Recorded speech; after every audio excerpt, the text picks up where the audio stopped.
Hello again, everyone. We're off and running. Closing day edition of Gulfstream Park West today. It's great to have you with us on, well, Gulfstream Park West today, live from our Gulfstream studios. Keisha Courtney, Jason Blewett alongside. A perfect weather day for thoroughbred racing, as we say adios to the action here in Miami Gardens. Yes, we are, and Jason's been practicing his Spanish as we're getting ready for the championship meet, including the Clásico del Caribe on December 9th. But December 2nd, next Saturday, or this coming Saturday, will be opening day at Gulfstream Park. We're going 8 miles east, and today, as you said, we have to wrap things up and also mandatory payout and all sorts of good stuff going on. A lot of stuff going on. 10 races on this getaway program here. And again, the sun is out. We are fast and firm. And with day number 40 here at GPW upon us, we thought it'd be worthwhile and kind of cool to just take a look back at the meet and pick a couple of highlights. And in fact, 2 stars, 1 colt, 1 filly, who really did well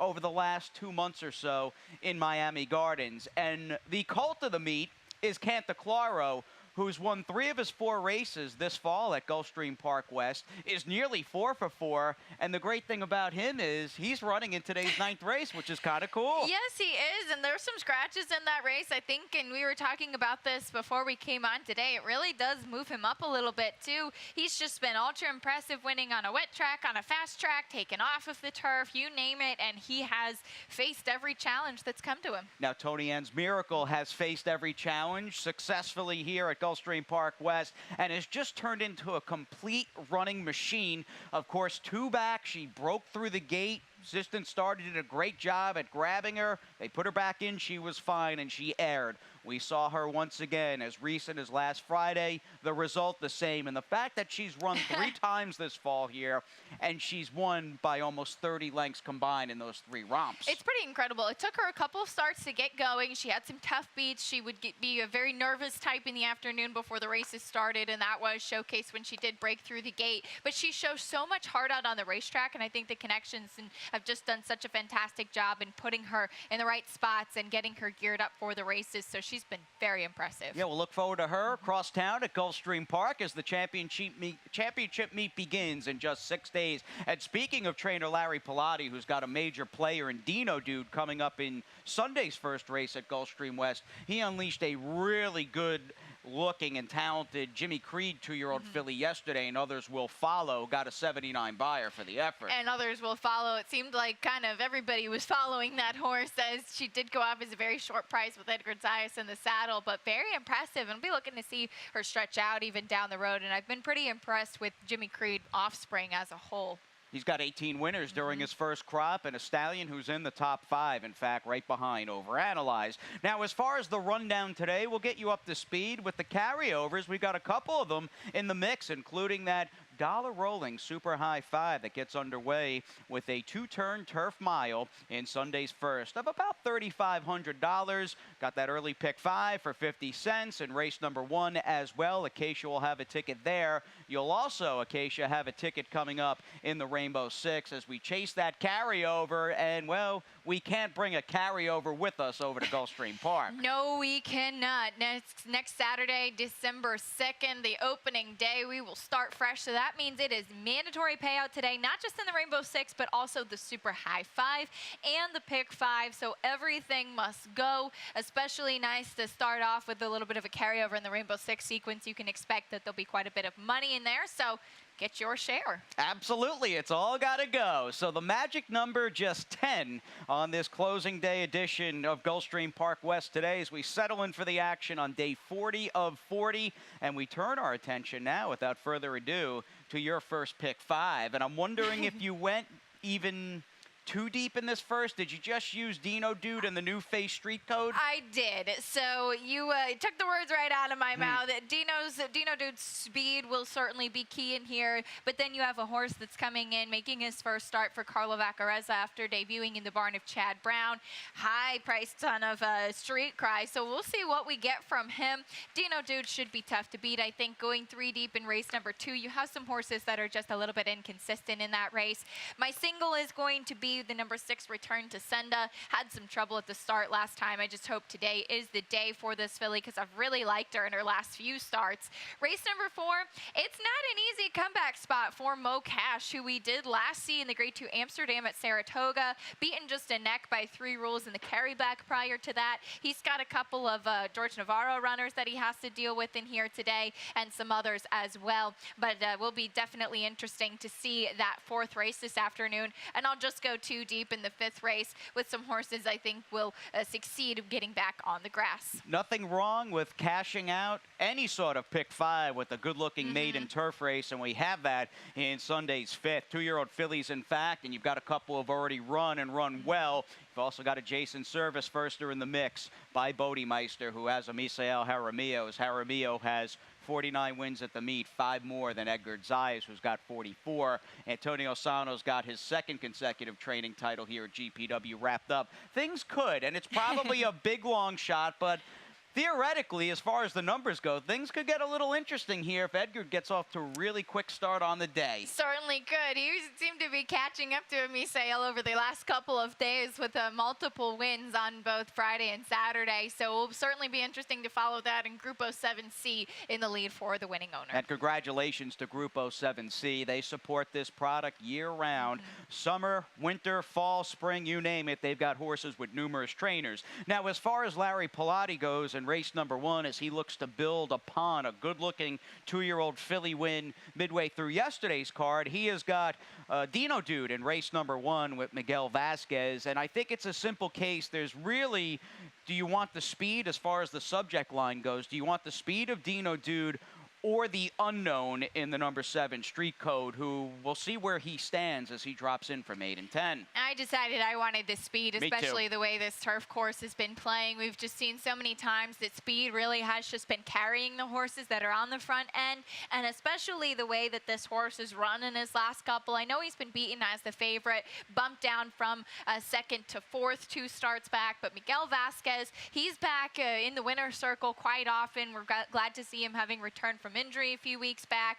This horse just has that early speed. I think that he's the speed of the speed and will just run away from them. Yes, Miguel will put this horse, assuming he breaks cleanly, most likely on the front end, and Dino Dude can do his thing. But you're very likely to get a better effort second time out from the 7 Street Code, who takes that drop from 8 and 40 to 8 and 10 as a second-time starter. And nice seeing Paul Pompa Jr., who's obviously a high-profile guy, spends quite a bit of money, was the original owner of Big Brown back in 2007 when that horse was unveiled. He's got horses with Carlo Beccarezza, which I like to see. I certainly do like to see that. I don't like that this was a $400,000 purchase that debuted for the $40,000 tag, didn't run a step, and now you see him in for 10. So proceeding with a little bit of caution, but certainly respect the connections. No doubt. I mean, they paid a lot for him. It just didn't work out. And at this stage of the game, they're worth what they're worth when they hit the racetrack. Now, moving on to race number 2. Speaking of hitting the track, we'll get to the main track with this 3-and-up filly mare, $10,000 maiden claimer. We go with 7, and there's a few different rematches going on in this race, one of which is between the 4 Kabuki and my horse, the number 6, St. Therese, who I think will turn the tables on Kabuki today. I like her cutting back to 1 turn, St. Therese. Hands down, the best race she ever ran was with trainer Elizabeth Dobles. 3 back in the middle of October, 7/8 around 1 turn here at GPW. She did not like the slop. 2 back, at least that's what I'm going on. And last time out, I liked her, but I think she just found a mile around 2 turns a little too far. I think today she gives you her best race since getting in with trainer Elizabeth Dobles back towards the end of the summer meet. But then you also have Kabuki, who's had a lot of chances. I had to make fun. I had to send Ronnie Nicoletti a text who will join us in the walking ring. I'm like, dude, I can't believe you have no shame. You pick Kabuki on top. She's burned so much money. You have the horse that scares me. If Kabuki wins, she wins. Little Florentine is probably going to get loose. Well, here's the thing. Kabuki ran very well last time. If she runs back to that race, she's dangerous in here.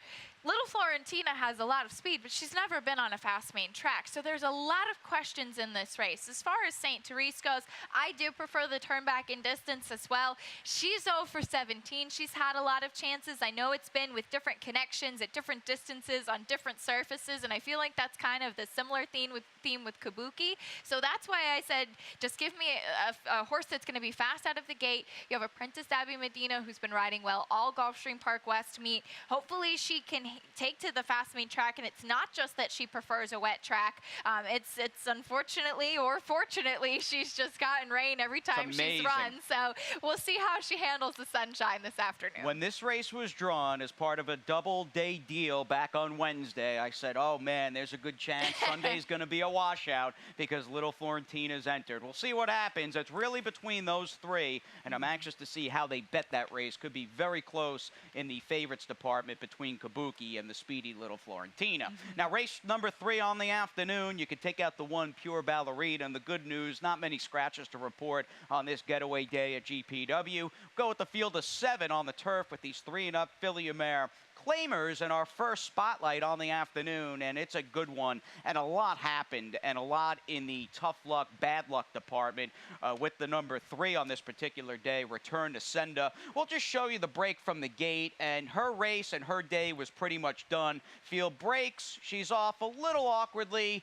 and things go from bad to worse as you saw her basically take a dip right there in the yellow cap. In the meantime, as she was basically her nose an inch off the turf course, you had Meant to Be Mine, who was basically co-favorite in that race because of a big drop. I mean, she just had a peaceful walk on the front end by herself. Yeah, she definitely had a much easier trip, and Return to Senda is the type of horse that likes to be on or close to the lead, so she was immediately out of her element. She took a little bit of a trip and unfortunately was just pushed back early on, and she did end up finishing a distant third. Meant to Be Mine won by more than 9, taking that significant drop in class. She gets Edgar Zayas up today. Hopefully she has a trouble-free early trip. Her race 2 starts back was very strong. She was beaten just a nose, and you can maybe say, well, maybe she did regress slightly too last time out. She should be back in top form right now, and we have a stat on trainer Reed Nagel. In the money last time out over the past 5 years in turf sprints, he's 38% win and 62% in the money, positive ROI of 366. This is a barn that I think may not be one of the big headline barns sometimes, but just does a fantastic job, especially with these types of horses. I gave out, like your early pick 5, a pick 5 in the program and on the website today, an early one that is. You'll have a late one coming from me a bit later in the show, and I've got, like you, Return to Senda singled. Assuming, and you get the feeling, it's like no horse's luck could be that bad, that she could have any sort of trip comparable to the one that we just showed you. She's supposed to break on top, and this is a field, if she shows up, she quite simply is supposed to beat at a pretty short price in race number 3. 4th race is definitely the spotlight main attraction on this closing day card, and it is very much a window and foreshadowing into what's to come 6 days from now once we ship on over to Gulfstream Park, as you've got some serious talent in this high-priced $35,000 starter optional claimer on the main track. Mo Cash, good to see him back in his first start since the end of July, and he is undoubtedly surrounded by a couple of very sharp, in-form Jorge Navarro-trained runners who are coming down from the Jersey Shore. But let's relive Mo Cash's best race, and maybe a case of this being a painful relive to an extent because he ran so well and it looked like he had 3 rules beat going back to the Summit of Speed on July 1st in the carryback. He set the pace inside, did everything right, but in the end, it was the classy 3 rules who was out in the middle of the track in the green who just picked him off and wore him down by a tough neck. He really did, and this was a really, I think, big moment for Mo Cash, that he really, I think, proved that he deserved to be on that top-level scene. They tried sending him up to Saratoga to run in the Amsterdam. He was beaten by Cole Front, who at the time was a very highly touted horse. He's been on the shelf since, working well on the main track at Gulfstream, and we'll show a stat on trainer Ron Spatz as he is, again, coming off of that layoff, but not huge sample size for the barn, but a 61 to 180 day layoff on the dirt. This is one of the moves that Ron Spatz does a very good job with. Over the past 5 years, he's 27% and more than half of the time in the money with a very good ROI. What also concerns me about Mo Cash is he has to deal with some horses that have the recency edge on him, and there's a lot of other speed in this race, I thought. Yes, an easy trip, probably not in the cards today, and you get the feeling, obviously, I'm sure Ronnie in his mind says, well, we get Mo Cash back, he does well, win or lose, we've got some bigger fish to fry. Right. And you would really think the Sunshine Million Sprint is the race on January 20th that they want to make with him over at Gulfstream Park. So I highly doubt you get his best race off the layoff, and he's going to need a gigantic effort because, again, you're running against a solid field. Antonio Sano, who, by the way, breezed Gunnevera earlier today here at GPW, went 5/8 in about 102 flat, I read on Twitter, and it sounds like he's going to prep for the Pegasus in the Harlan's Holiday in the middle of December. Antonio's got 2, including the razor-sharp Vencedor, and Navarro's got 2, including our top pick, who really looks good. This is like the typical Navarro-trained horse, claimed for not much money in the past, who at a certain point just gets in a groove, starts to breathe fire, and holds that winning form. And I think Fire Mission has done exactly that. He has. He certainly, as I alluded to earlier, fits the bill of a horse that has the recency edge on Mo Cash. He's won his last 3. He was claimed, and then he came right back and won the Trustbuster across town at Gulfstream Park, and he's kept that form. He's been very, very solid. What I like about him, too, is that he's not a need-the-lead type. He can sit just in the catbird seat off of the pace. I think there's certainly going to be enough speed early with Mo Cash, with the other Navarro runner and Mr. Kisses, and certainly Coronado again from the rail.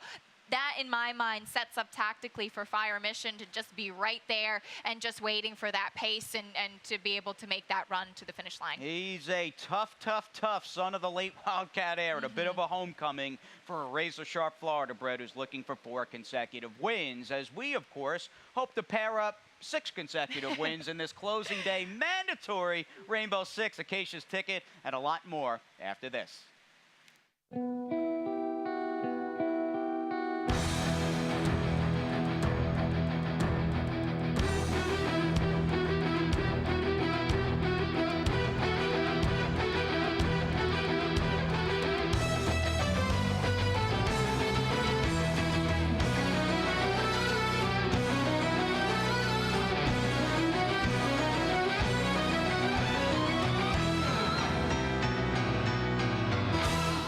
I'm Javier Castellano. I am Joel Rosario. I'm John Velasquez. For the first time ever, the Clásico del Caribe will be at Gulfstream Park.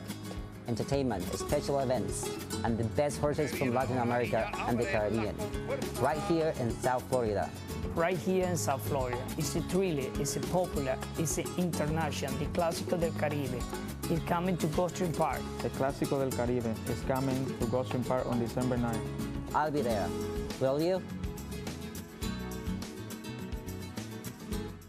Just about halfway home on this closing day card here at GPW, and we promised to say it ad nauseum today. It is mandatory payout day as far as the multis. Well, we don't want you to forget, because it's all got to go today. Mandatory payout not only in the Rainbow Six, where we do have a carryover of more than $13,000 just to start off, but also in the Super High 5 and the Pick 5. So we cannot bring that with us as we go 8 miles east to Gulfstream Park next weekend. You got to get it today. Now, as we turn our attention to this opening maiden turf race in the closing day Rainbow Six, I'm curious to see who you use, because this looks like a pretty tough group of 2-year-old fillies. It is, and we'll show you my ticket. I only used 3 horses to start things off. I did not use the Jason Service First or Aldwood Lane. I just wanted to see one from this filly, and maybe that's going to come back to get me, but I did prefer a couple others in here. I think if you can use as many horses as you possibly can in the first leg of the Rainbow Six, that should be the best tactic to go about here,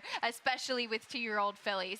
Just using 2 horses in race number 6, I think Polished Steel has a very big shot in there. Race number 7, I'm going to go 3 deep as well. A couple of horses, Vortex Road and Double Cabernet, that I think could be pretty key key in there. Race number 8, 2 deep there. Milbra and Scotland Bay for me. 3 in the 9th, and then just 2 in the nightcap. Hopefully we get there for race number 10. Should be a pretty interesting sequence this afternoon. Very good sequence, and a dozen Philly Mare turf claimers bring down the curtain on this 40-day GPW meet in a very tricky race number 10 and the cash out to a Rainbow Six that begins obviously with the youngsters, and there are quite a few unknowns, including the one I guess with on top, the number 3 Allwood Lane. This is me, even though Jimenez is not riding and you get the leading rider at the meet, not a bad thing there. And Amiseo Jaramillo, I'm just going with the Jason Service flow, the first fall from a dam who was 4 for 5 in her career, but only ran on the dirt. Now, Eric Gio in your top pick, why don't we take everybody through the start of this daughter of Candy Ride and her only turf race to date that happened on October 7th, and I guess seemingly taking a page from Return to Senda, you're going to see some serious trouble out of the starting gate as she's just in that blue cab. We could just freeze it there. Field breaks. She was over here, completely steadied out, and now she's here. And this race was 5 furlongs on the turf. Obviously, a bad start like that puts you way behind the 8 ball, and ultimately, we'll roll the tape again. You could see how far she was wide around that far turn as she angled out. She did have some late rally, which I liked. They tried her on the dirt the next time, and she showed a lot of speed. She was not able to maintain that. That was on the sealed sloppy track. I'm really excited to see her back on the turf. She is out of a mare that did win on the grass as well. And sometimes you have these sneaky horses from Eric Gio, and I think that she actually faced a very good field and on the turf in her debut race with the likes of Crazy for Sophia and American Frolic. I thought it was a solid maiden special weight, so I took a stab with this one. Like I said, maybe I was a little bit harsh on Aldwood Lane, just completely passing on her, but just again, kind of wanted to see one on there. I was curious about the number 4 Speed Star trying the turf, as the dam actually was an 8-time grass winner. And you get a Wildcat Air, they do it all. They can turf sprint, and Speed Star, a dangerous type of filly for Sappy Joseph Jr., whose horses continue to run very well here late in the meet. Now moving on to race number 6 on this 10-race card, 5 down, 5 to go as the late pick 5 begins with this 5.5 furlong 2 lifetime claimer for 3-year-olds and up, and the claiming price is $62.50. Speaking of Eric Gio, who's got your top pick in the 5th, I think there's a good chance he's got a shot to sweep this double as we turn our attention to Polished Steel, who I'm just getting the anchor out of the way. There's my foundation, Polished Steel. Big drop on this gelding by Bernardini, and with that drop comes a horse that I think is more than quick enough to control this race from start to finish at only 5.5 furlongs. I covered my bases with the horses that I thought would most likely be basically 1, 2, 3 early on in the 7th race. As for the 8th on the main track, I am curious to see what we get out of the 6 Solfatera. She's definitely improved. Is it the wet track that she's caught in her last couple, or is she just a much better, much improved horse all around for Henry Colazzo? The 9th race is a very solid turf sprint.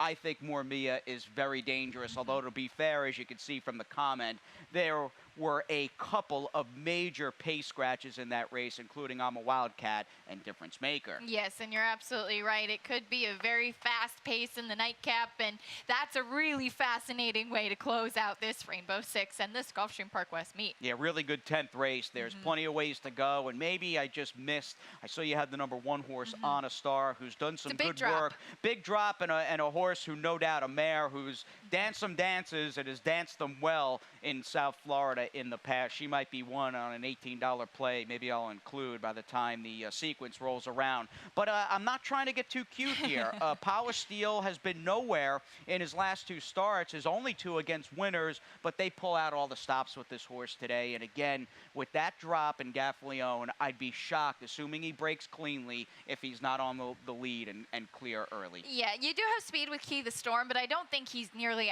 as fast, and I think Polished Steel has a class edge in here. Unleash Him has some speed as well. He's coming in from Penn, so we're not quite sure what we're going to see from him, and he just broke his maiden for Jorge Navarro. Polished Steel, yes, it's a big drop, but looking at the way he ran in his last 2, it looks like it's a needed drop, and I think these are just connections that say, well, let's put him where he can run. I don't think there's any kind of story behind it. No, definitely not. A horse that had actually broken his maiden for 20,000, had run a couple of times for maiden 25. This is where he belongs, and he looks very well intentioned today for Gio. Now, moving on to race number 7, where we're on the turf in this 2 lifetime 3-and-up Filly Mare Claimer at a mile and a 16th. And we go with a race in which basically Acacia and I see it the same way. Got that early speed of Don't Talk Back, who fits well for Joe Orsino. Navarro, who, by the way, and a guy that's going to give you a lot of short price runners. And whether you call it fair or unfair, there's some pressure on him where you're kind of locked in on the horses that he's starting, because he's got so many of them, 70 in fact, right across the street from us at Gulfstream West. And my point in that spiel is he went 0 for 6 on yesterday's card and had a number of short-priced losses in the mix. But he's got Vortex Road, who must be used, and then Double Cabernet. Yes, absolutely. Well, Vortex Rose was beaten as the favorite in the last couple. I just preferred his running style. The way that Double Cabernet ran last time, I think that he needs to get into the race a little bit sooner. But Definitely. you can certainly give him a bit of a pass, as it was his first time with the connections and the first time shipping in. So we will show a stat on trainer Peter Walder in the past 5 years. In the money, last time out, turf routes, the claiming levels. He's 16% win, so it is just 9 for 55 over the past 5 years. 36% of the time in the money is a negative ROI. So it's solid numbers. He is able to get those horses to kind of keep them in good form and to keep them finishing right up there in the money. You do have a Misael Jaramillo in the saddle. I did prefer the running style of Vortex Road if he runs like he did last time. All right, as he comes out of a 9-5 loss, as you mentioned, at the Big M, few Meadowlands shippers over the next few days here, you would think. Next few cards at Gulfstream Park as well for Jorge Navarro, who started during that Meadowlands meeting. Don't Talk Back seems to fit the race, as well as the 3 Search for Sammy. Now, as we move on to race number 8, got a field of 6, 7 furlongs on the main. These are 3-and-up fillies and mares, and this starter optional claimer. Solfatara has just gotten so good, and again, this is the sort of acid test for her. She's up in class as she looks for 3 consecutive wins. We will show you her race last time out back on October 18th. She defeated a next out winner in Starship Rainer. She's got that relentless sort of plodding, grinding, closing kick, and she's just been a really good claim for Henry Collazo after a filly, or mare I should say, who had been kind of just volleying back and forth to a few different barns for 62.50. I think, or at least I'm under the assumption, she stepped up her game in every relevant department, and I'm going to go with the flow today, and hopefully she can score the hat trick. Yes, she is looking for 3 in a row. She's on a fast main track today, so that really will, as you said, be a bit of the test for her, as she's never finished out of the money with 2 wins out of 4 runs on a wet track. So she will have to prove herself today, but she's been very solid in her last couple. I think Milbra, though, is a very intriguing one in here. Her race 2 starts back was a huge win right here at Gulfstream Park West. She was 12-1 that day. She stepped up against very tough competition last time, so I'm being forgiving of that race. She was running against the razor sharp Rich Mommy in just a tougher field from top to bottom. This, I think, is where she fits. It's much more in alignment with the level that she is good at. And she does have that late closing kick as well. So it might just be a duel with maybe these 2 of them running late. We'll see. That could ultimately happen. I have no knocks on Milbra. I think she's a horse you have to use in any sort of multi-race gimmick that you're playing. She is far from a one-hit wonder with that win 2 back. Scotland Bay, in the meantime, seems a mare who will be a little more forwardly placed in this one, or a filly, as she's out for her 8th lifetime win for trainer Jorge Navarro. As we come down to the final double of the meet, race number 9, our last main track race goes as the 8th. So we're on the turf for the closing double here at GPW. And this was the one race we were able to get through this card pretty much unscathed in the scratch department. Major defections in this race, and the number 4 Difference Maker and the number 5 I'm a Wildcat. And at first glance, with those 2 out, you're probably looking at the number 2 More Mia. I would think is the favorite in this one. And honestly, this colt to me is handy enough where he can get himself into a race that all of a sudden has turned out to be kind of on the paceless side, and I just really feel turf is where it's at with him, and he's just been tangling with better horses. He really has. I think he does have the class edge in here. I actually really liked him to use him in my top 4 even before the key scratches that we had. I actually had him, and then I ended up bumping Cantaclaro up a little bit more as far as the pace does go, because you bring up some good points in there.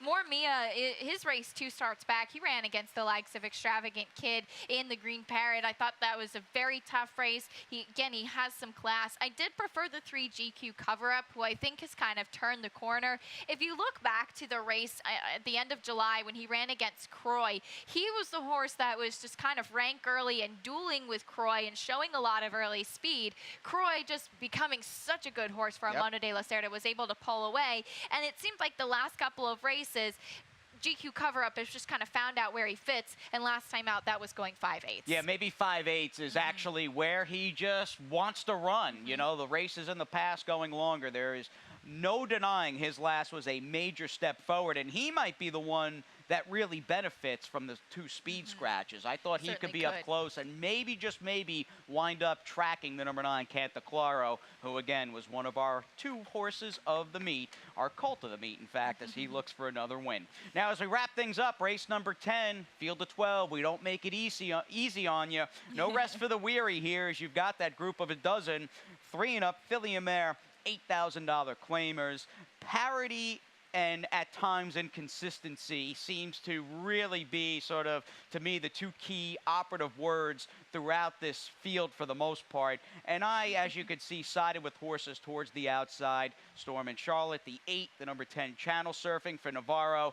And who knows where the 11, Wakachula, stands. Her last couple have been decidedly poorer, but she's got some backlash for Tammy Levy. She absolutely does. She's an easy mare to root for. I needed to see her take a step forward over those last 2 races, especially with the class drop last time. I did land on the number 8, Storm and Charlotte, since being claimed with Safi Joseph Jr. and then even with Bobby DeBona as well. She's kind of changed her running style to be a mare that comes from off of the pace as opposed to showing a lot of early speed. But we'll show a stat on trainer Bobby DeBona in the past 5 years in the money last time out with turf claimers. He's 25% win and 55% of in the money. $1.84 ROI. You can imagine these types of horses perhaps will get some attention. Her last race I thought was very good. La Pantalone Sfanse has won 2 in a row at that point. So I think that she's a solid runner in here. And just the last couple of races have been relatively consistent, and that's why I did give her the nod. And I would not discount the inside horse on a star. You brought up some good points when you were kind of just giving us a look into the Rainbow Six ticket that you put in, because she's got some good races in the past. Very good. Quickly, I'm glad that you included, because you had a couple of also eligibles draw in the number 14 Breakaway, who's saddled with the post towards the outside and catches a pretty salty field for 8,000, but seems on the flip side of all that, she seems to fit these horses okay. She does. She's got to deal with the post, but she's just been so good in her last 2, and it looks like the barn is really heating up too as we get ready for the championship meet. Well, that's a good time with Gulfstream Park just 6 days away. So again, 10 races. That's all that separates us from the championship meet at Gulfstream Park. We'll be with you all day. In addition to our one and only Ron Nicoletti, who'll be joining us in the walking ring, singing the praises of Kabuki. And Chris Griffin, our track announcer, is standing by with scratches and changes.